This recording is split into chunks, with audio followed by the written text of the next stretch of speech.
पर डॉक्टर मोहम्मद अमीन, चुनाव आयोग की निष्पक्षता देखिए, चुनाव आयोग का डंका पूरी दुनिया में बजता है, इट्स नॉट अ जोक। और दुनिया मानती है 97 करोड़ मतदाता हैं। उस प्रक्रिया का संचालन करना ये माउंट एवरेस्ट क्लाइम करने से भी बहुत ज्यादा जोखिम भरा है। पर क्या चुनाव आयोग, एक इकबाल होता है किसी भी संस्था का, इकबाल सवालों के घेरे में आ रहा है क्या, या कोरी राजनीति है? देखिए सवाल इस बात का है कि हमारे देश का जो चुनाव आयोग है, उस चुनाव आयोग को हर आदमी जो है सराहता है इंटरनेशनल स्तर पे, और बहुत देशों के हमारे चुनाव आयुक्त और उनका स्टाफ यहाँ पे ट्रेनिंग लेने आता है, हमारे यहाँ सीखने आता है किस तरह हमारे देश में चुनाव कराए जाते हैं डेमोक्रेटिक कंट्री में।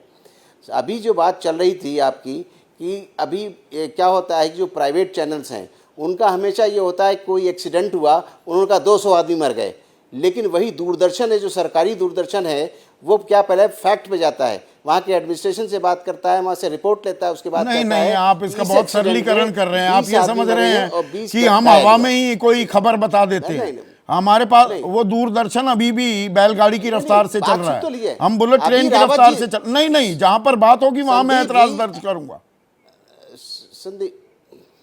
हाँ सुनिए, अभी रावत जी बात कर रहे थे तो फैक्ट यही है कि कोई इंसिडेंट अगर होता है, कोई रिपोर्ट होता है, तो उसमें हमारे जो सीईओ होते हैं उसी स्टेट के, जिला निर्वाचन अधिकारी होते हैं, वो होते हैं, वहाँ पर ऑब्जर्वर्स होते हैं, इन सबसे रिपोर्ट मंगा के लीगली तौर पे, क्योंकि कल को ये कोर्ट में भी चैलेंज हो जाता है, इसलिए इन बातों को ध्यान में रखते हुए प्रॉपर तरीके से इंक्वायरी की जाती है। इंक्वायरी करने के बाद उसमें समय लग जाता है, जो रावत साहब ने कहा बिल्कुल सही बात है। मैं भी डायरेक्टर रहा हूँ इलेक्शन कमीशन में, तो सीधी सी बात है, इसमें विपक्ष के साथ खिलाफ तुरंत कार्रवाई, सत्ता पक्ष में पूरा सोच समझकर, संभल कर, फूंक कर कदम रखे जाते हैं क्या?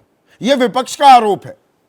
नहीं, विपक्ष संदीप जी, विपक्ष कुछ भी आरोप लगाए, वो अपनी स्थिति देख रहा है कि उसका क्या होना है, मैं नहीं कुछ कह सकता हूं। ये तो 4 जून को जब इलेक्शन के रिजल्ट आएंगे तब पता चलेगा कि देश में किसकी सरकार बनी, क्या हुआ और कितनी लोगों के एमपी जीते। नहीं, उसके लिए लेवल प्लेइंग फील्ड भी तो होनी चाहिए ना। लेवल प्लेइंग फील्ड इंश्योर करना इसी की चुनाव आयोग की जिम्मेदारी है ना।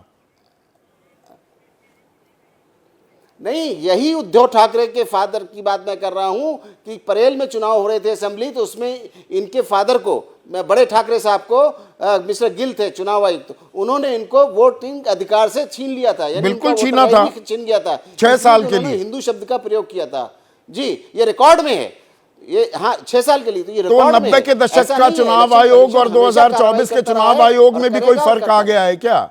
मोहम्मद अमीन साहब, सवाल तो यही है, आपने बिल्कुल सही मुद्दा छेड़ा। कोई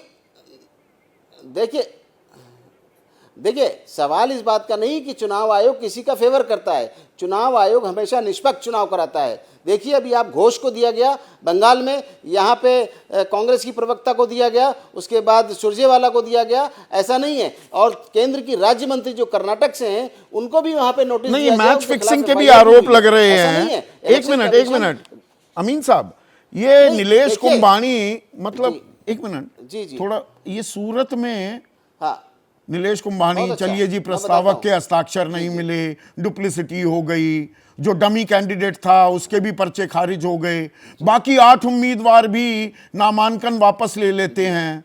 नोटा का ऑप्शन तो था ना अभी, वो सर्टिफिकेट देने की इतनी जल्दबाजी क्यों कि भाई निर्विरोध चुन लिया गया?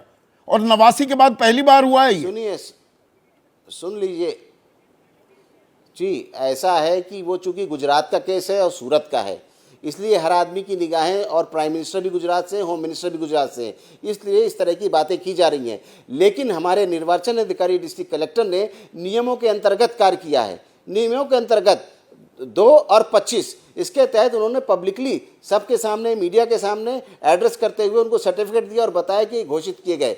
रीज़न क्या है? बासपा का उम्मीदवार था, वो रुक सकता था, उनका डमी कैंडिडेट था, वो भी नहीं मिला, और 7 जो कैंडिडेट इंडिपेंडेंट थे उन्होंने भी नाम वापस ले लिए। अब जहाँ तक सवाल है कि अब इलेक्शन कमीशन एक कैंडिडेट का चुनाव का वो फॉर्म तो नहीं भरवाएगा, उसका काम नहीं है, उसका काम है सिर्फ चेक करना और उसको देखना। सतर्कता से देखा गया, अगर उसका नाम नॉमिनेशन में प्रस्तावक नहीं आए तो ऑटोमेटिकली कैंसिल होना था, नियमों के अंतर्गत हुआ है।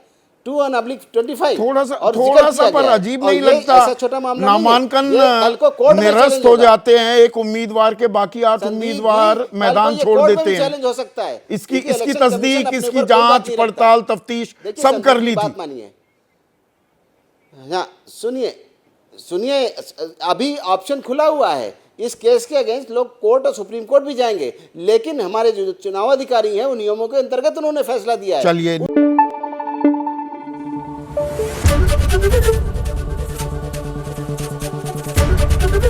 एबीपी न्यूज आपको रखे आगे।